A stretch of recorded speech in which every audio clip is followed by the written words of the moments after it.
Hey guys, and welcome back to Guitar Lessons from Spain. I am Miguel, and today we're going to be talking about guitar strings. Choosing guitar strings should be easy, but walking into a music store can be kind of overwhelming because there are many different brands made from a variety of materials, and they come in different tensions. Joining me today is Dr. Brad DeRoche, my former instructor from Central Michigan University and former owner of Strings by Mail. Hi, Miguel. Thanks for inviting me to be on this cool series of yours. I'm honored to be a part of it. My name is Brad DeRoche, and I'm going to discuss classical guitar strings with you today. And the reason that I'm here talking about it is that I'm a guitarist, like probably most of you who are watching this video. But I also owned a business called Strings by Mail. And as the owner of that business for a number of years, I had a lot of experience with strings from the manufacturing to the retail end and the practical part of actually playing them on my own guitars and trying them and talking to other people about them. So I had a lot of experience in that field. So that was my background, and I'm also a professional guitarist. I make a living as a performer and an educator. And so strings have been a very important part of my career, and learning a lot about them along the way. Hopefully I can give you some of that information and you'll find it interesting and useful. All right, so thanks for having me.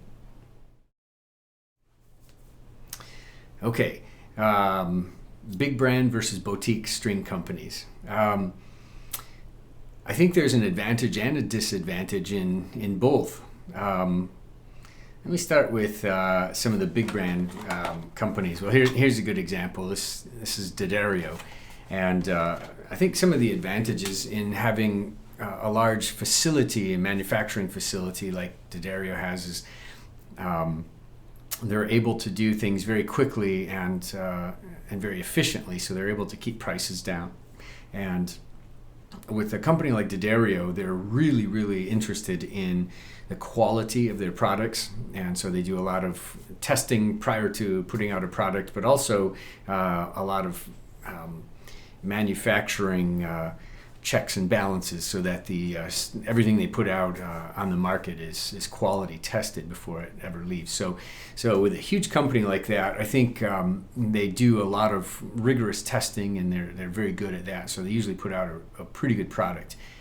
Now, the downside maybe to being a really big company like that, and what can be an advantage for a smaller company, say like this company Oasis.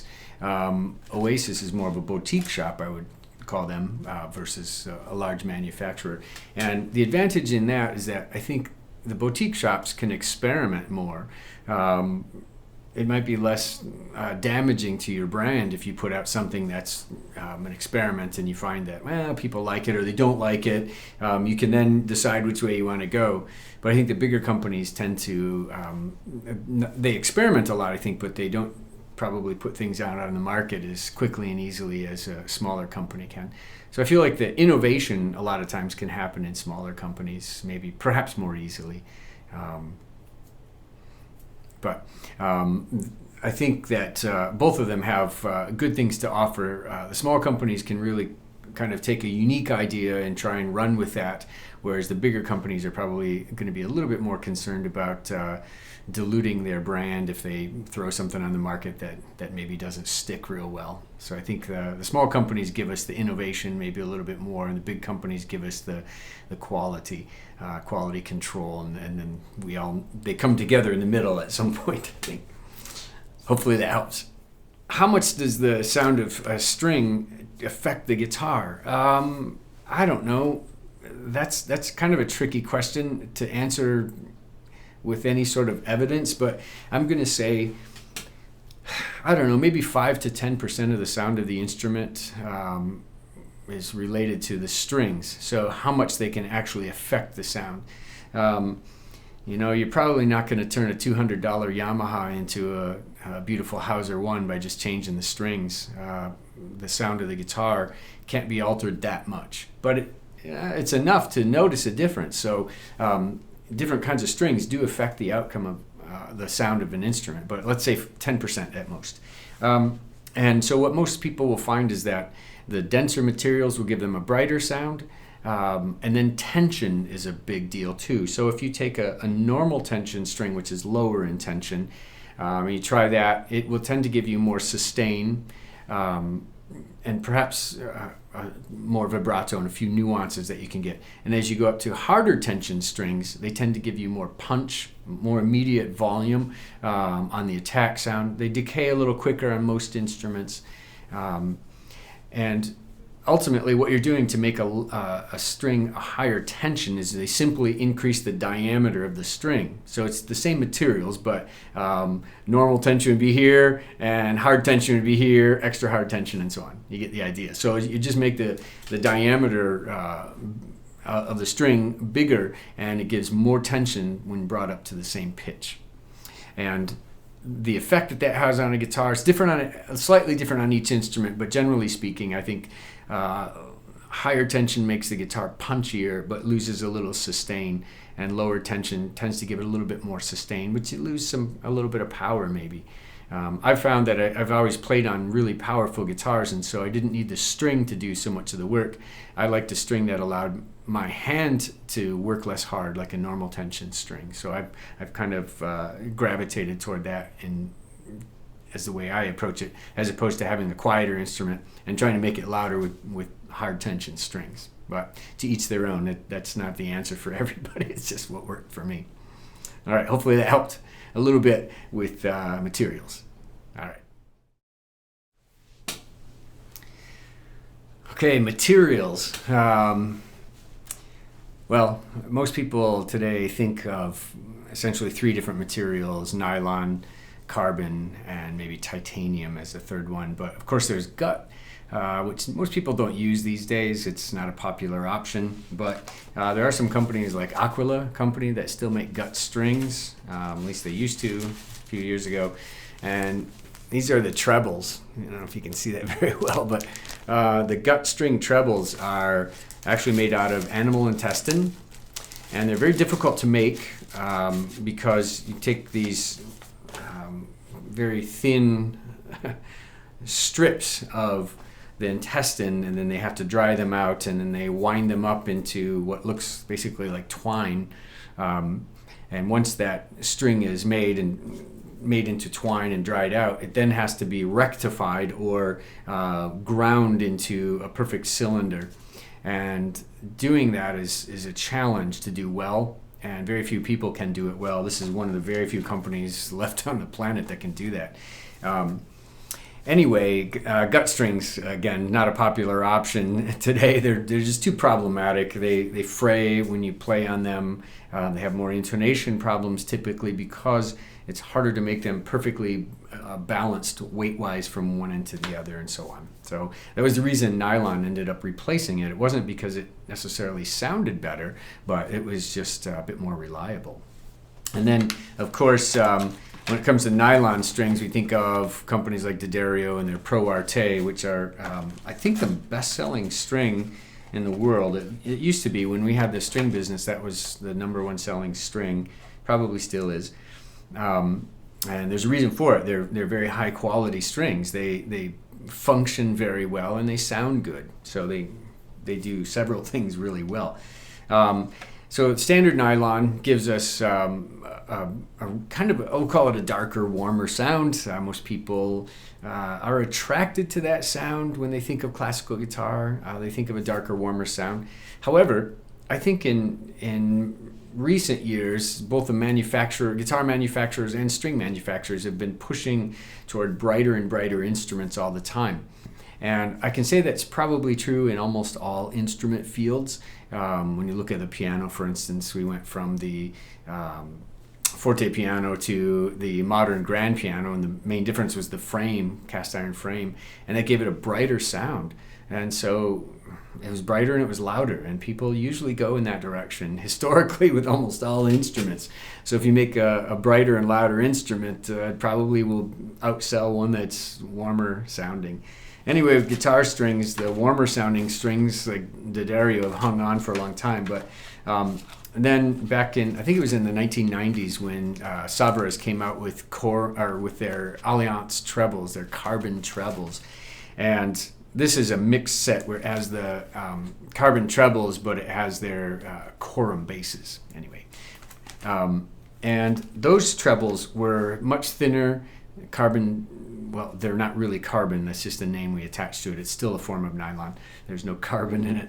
But anyway, the carbon strings are thinner in diameter, so they're denser material. So imagine a much denser material than that type of nylon would be metal. And so steel strings, for instance, on an acoustic or electric guitar, those strings being much denser, they're much brighter sounding. So this carbon string gives us a brighter sound because it's a denser string.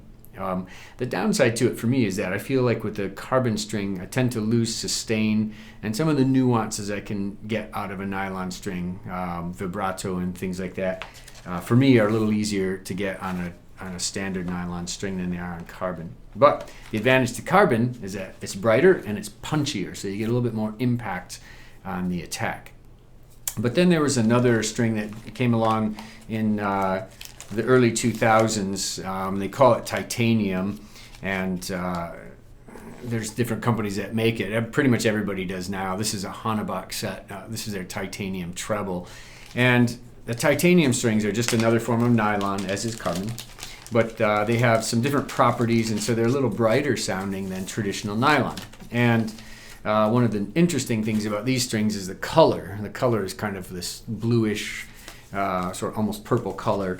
And I think people, when they saw the string being a different color, thought, wow, that's really something completely different. And yeah, they do sound a little different. They're a little brighter. So this is maybe like in between nylon and titanium is, or in between nylon and carbon is titanium in terms of brightness. So you would have this direction from darkest to brightest, something like that.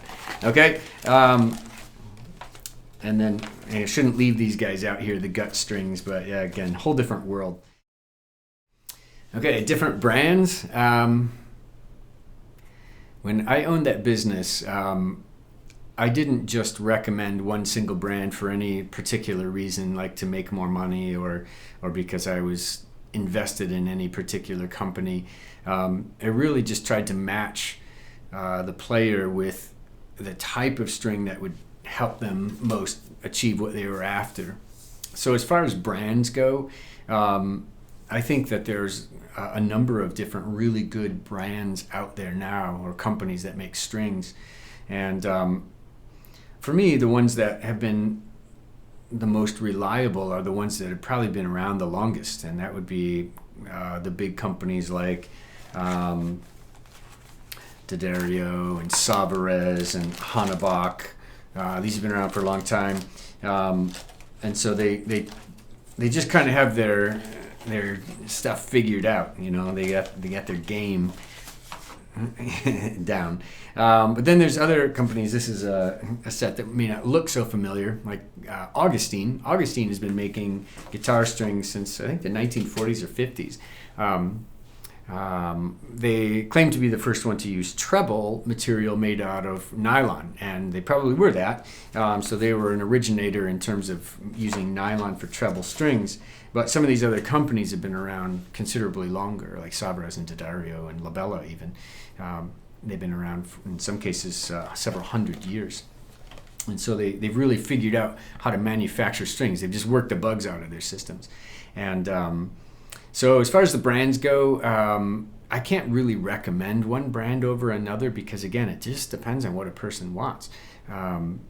What I tended to go for, though, probably gravitated toward in terms of selling strings to different people, was to make sure that they were buying something that would be useful for them.